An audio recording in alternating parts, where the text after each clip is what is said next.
যারা খুব দ্রুত গতিতে সচ্ছলতা লাভ করতে চান, ফজরের 2 রাকাত সুন্নত নামাজ আদায় করার পরে ফরজ নামাজের আগে বিশ্বনবীর শেখানো শক্তিশালী 2টি বিষয়ের উপর আমল করুন। খুব দ্রুত গতিতে অভাব অনটন, দুঃখ কষ্ট, পেরেশানি, হতাশা, ঋণগ্রস্ততা, হয়রানি, টেনশন, দুশ্চিন্তা, যত ধরনের মুসিবত রয়েছে সবগুলো দূরীভূত হয়ে গিয়ে সচ্ছলতা আল্লাহ তাআলা আপনাদেরকে দান করবে। ও মহিলা মা বোনেরা, ও ভাই বেরাদররা, অনুরোধ করে হাতে পায়ে ধরে বলবো, জীবনে অনেক সময় তো এদিক সেদিক নষ্ট করে থাকেন, তাই না? বিশ্বনবীর 2 জন সাহাবী এই আমলটা করে ফলাফল পেয়েছে। আল্লাহু আকবার। আপনিও যদি মন থেকে আজকের থেকে ফজরের 2 রাকাত সুন্নাত নামাজ আদায় করার পরে আমলটা শুরু করে দেন, ইনশাআল্লাহ আল্লাহ তাআলা আপনাকেও সচ্ছলতা দান করবে। আপনার আয় রোজগারে আল্লাহ তাআলা উন্নতি দিয়ে ভরপুর করে দিবে। ব্যবসা করছেন, উন্নতি পাচ্ছেন না, কৃষি কাজ করছেন, উন্নতি পাচ্ছেন না, দিন দিন গরিব হয়ে যাচ্ছেন, ফকির হয়ে যাচ্ছেন, দরিদ্রতা আপনাদেরকে গ্রাস করে নিচ্ছে। আল্লাহু আকবার। যত ধরনের এই সমস্ত ঝামেলা আছে আল্লাহ তাআলা দূরীভূত করে দিয়ে পরিবার সংসারে শান্তির ব্যবস্থা করে দিবে, ইনকামের মধ্যে বরকত দিয়া ভরপুর করে দিবে। আল্লাহু আকবার। আসল প্রিয় দিনী ও মহিলা মা বোনেরা, ভাই বেরাদররা, একদম শব্দে শব্দে আমলটা শিখাইয়া দিচ্ছি। নবীজির 2 জন সাহাবী জাবের ইবনে সাকাফি রাদিয়াল্লাহু তাআলা আনহু এবং কাউলান ইবনে কাসির রাদিয়াল্লাহু তাআলা আনহু, এই 2 জন সাহাবীকে বিশ্বনবী এই শক্তিশালী দোয়ার শিক্ষা দিয়েছিলেন। আল্লাহু আকবার। ওই 2 জন সাহাবী অনেক অভাব অনটনে ছিল, অনেক দুঃখ কষ্টে ছিল, পরিবার সংসারে কোনো অবস্থাতে সে শান্তির ব্যবস্থা করতে পারতেছিল না। এক পর্যায়ে বিশ্বনবীর কাছে এসে বললে নবীজি তাকে 2টি টিপস দিয়ে দেন। আল্লাহু আকবার। নবীজির টিপস কিন্তু রকেটের গতিতে কাজ হয়। নবীজি 2টি স্পেশাল আমলের কথা বলে দিলেন, 2টি 3 শব্দের দোয়া। আল্লাহু আকবার। ছোট ছোট দোয়া। তারা এই দোয়াগুলোর উপর আমল করতে শুরু করে দিল। কিছু দিনের ভিতরে দেখা গিয়েছে আল্লাহ তাআলা তাদের পরিবার সংসার থেকে যত ধরনের অভাব অনটন ছিল, যত দুঃখ কষ্ট ছিল, সব কিছু আল্লাহ তাআলা দূরীভূত করে দিয়েছে। এমনকি ইনকামের মধ্যে এত পরিমাণ বরকত আল্লাহ তাআলা দিয়েছে যে টাকা পয়সা ধন দৌলত রাখার জায়গা পর্যন্ত ছিল না। আল্লাহু আকবার। নবী 2টি পদ্ধতি শিখিয়ে দিলেন আমলের। একটা হলো নবীজি শিক্ষা দিয়ে দিলেন, তুমি আজকের থেকে হালাল পন্থায় উপার্জন করো। যদি তুমি হালাল পন্থায় উপার্জন না করো, শুধু শুধু আমল করে বসে বসে সারা জীবন আমল করে যাবা, তোমার আমল কবুল হবে না। অনেকেই কিন্তু আমল করতে চায়, কিন্তু হালাল পন্থায় সে উপার্জন করার জন্য চেষ্টা প্রচেষ্টা সে চালিয়ে যায় না, যার কারণে সে আমল করছে কিন্তু তার আয় উন্নতি হচ্ছে না। এই জন্যে অবশ্যই নবীজির 1 নম্বর টিপস হলো হালাল পন্থায় তুমি ব্যবসা করো, হালাল পন্থায় কৃষিকাজ করো, হালাল পন্থায় তুমি চাকরির মাধ্যমে ইনকাম করো। সাথে সাথে এই আল্লাহ তাআলার গুণবাচক শক্তিশালী 2টি সিফতের নামের জিকির এই নিয়মে করতে থাকো। তখন বিশ্বনবীর কথা অনুযায়ী 2 জন সাহাবী আমল শুরু করে দিলেন। যেদিন থেকে আমল শুরু করে দিয়েছে সেই দিন থেকে আল্লাহ তাআলা তাদের ভাগ্যের চাকা ঘুরিয়ে দিয়েছে। তাদের মনের যত আশা আকাঙ্ক্ষা আছে আল্লাহ তাআলা আস্তে আস্তে পূরণ করে দিচ্ছে। আসুন প্রিয় দিনী মহিলা মা ও বোনেরা, ভাই বেরাদররা, শব্দে শব্দে আমি আপনাদেরকে দোয়াগুলো শিখিয়ে দিচ্ছি।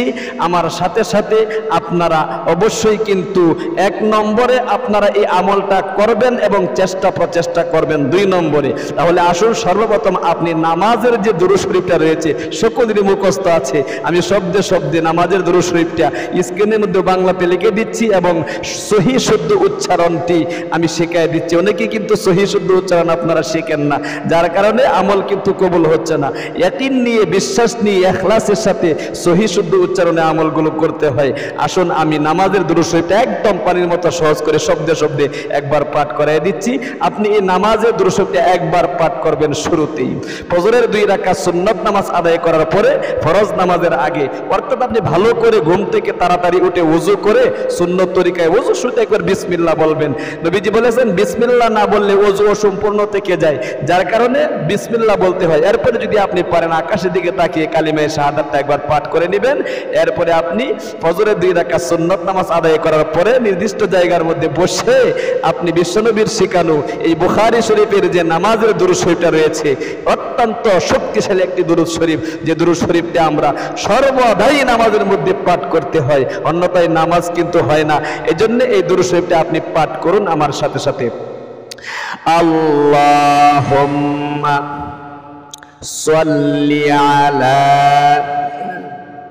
বলেন আল্লাহুম্মা সাল্লি আলা মুহাম্মাদিন ওয়া আলা আলি। অনেকে ওয়া আলা আলি বলে না, প্রথমটা আইন গলার মধ্যে চাপ দিতে হবে, এরপরেরটা কি হামজা।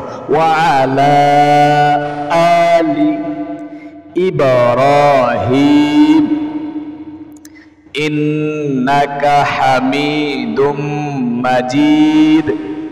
একটু কষ্ট করে শব্দে শব্দে শিখুন না, সহিহ শুদ্ধ উচ্চারণটা। আল্লাহুম্মা বারিক আলা মুহাম্মাদিন ওয়া আলা আলি মুহাম্মাদ কামা বারাকতা আলা ইব্রাহিম ওয়া আলা আলি ইব্রাহিম ইন্নাকা হামিদুম মাজিদ। আল্লাহু আকবার।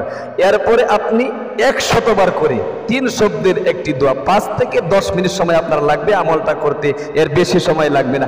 100 বার আপনি আল্লাহ তাআলার এই গুণবাচক শক্তিশালী এই নিয়মে এই জিকিরটা 100 বার করবেন। এইভাবে সাহাবীকে নবীজি কিন্তু শিক্ষা দিয়েছিলেন, ইয়া ওয়াহাবু উরযুকুনি। বলেন একটু কষ্ট করে, ওয়াহাব মানে দাতা, আপনি যা চাচ্ছেন আল্লাহ তাআলা আপনাকে তাই দান করবে। আল্লাহু আকবার। ইয়া ওয়াহাবু উরযুকুনি, ইয়া ওয়াহাবু উরযুকুনি। বলেন ইয়া ওয়াহাবু উরযুকুনি, ইয়া ওয়াহাবু উরযুকুনি। এরপরে 2 নম্বর যে শক্তিশালী আল্লাহ তাআলার গুণবাচক যে নামের জিকিরটা করবেন, যে দোয়ার উপর আমল করবেন, সেই দোয়াটা হলো ইয়া রাজ্জাকু। আল্লাহু আকবার। বলেন উরযুকুনি, ইয়া রাজ্জাকু উরযুকুনি। বলতে হবে, একটু কষ্ট করে বলেন না, ইয়া রাজ্জাকু উরযুকুনি।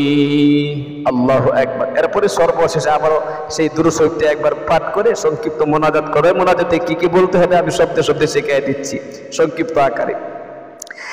আল্লাহুম্মা সাল্লি আলা মুহাম্মাদিন ওয়া আলা আলি মুহাম্মাদ কামা সাল্লাইতা আলা ইব্রাহিম ওয়া আলা আলি ইব্রাহিম ইন্নাকা হামিদুম মাজিদ। আল্লাহুম্মা বারিক আলা মুহাম্মাদিন ওয়া আলা আলি মুহাম্মাদ কামা বারাকতা আলা ইব্রাহিম ওয়া আলা আলি ইব্রাহিম ইন্নাকা হামিদুম মাজিদ।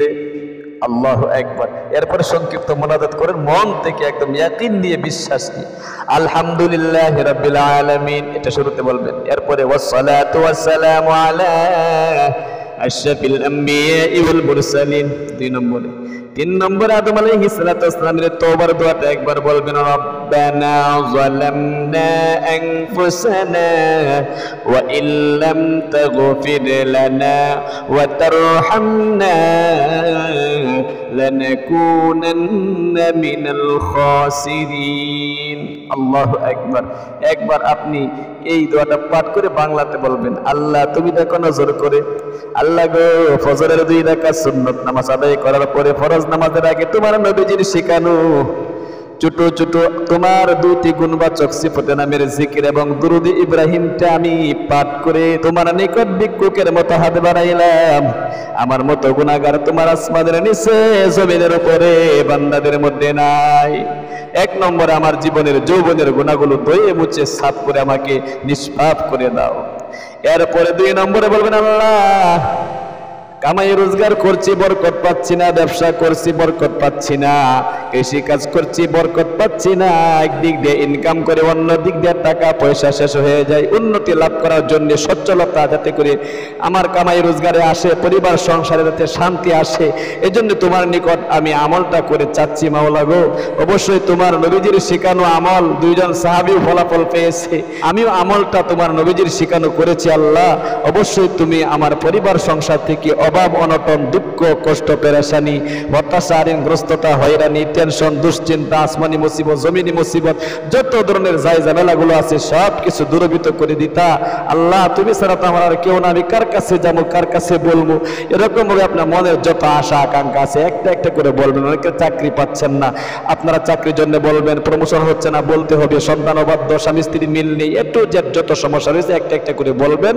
এরপরে সর্বশেষে বলবেন, আল্লাহ যেদিন এই দুনিয়া থেকে অন্ধকার কবরে চলে যাব ওই দিন তুমি আমার মুখে জারি করে দিও লা ইলাহা ইল্লাল্লাহু মুহাম্মাদুর রাসূলুল্লাহ সাল্লাল্লাহু আলাইহি ওয়াসাল্লাম। তাহলে প্রিয় দিনী ভাই এবং বোন, অবশ্যই আমলটা নিজেও করুন আর একজন ভাই বোনকে ইনশাআল্লাহ করার জন্য একটা শেয়ারের মাধ্যমে একটু সুযোগ করে দিবেন। আল্লাহ তাআলা আপনাদের হায়াতে বরকত দান করুক এবং শেয়ার করার সুযোগ করে দেব ইনশাআল্লাহ।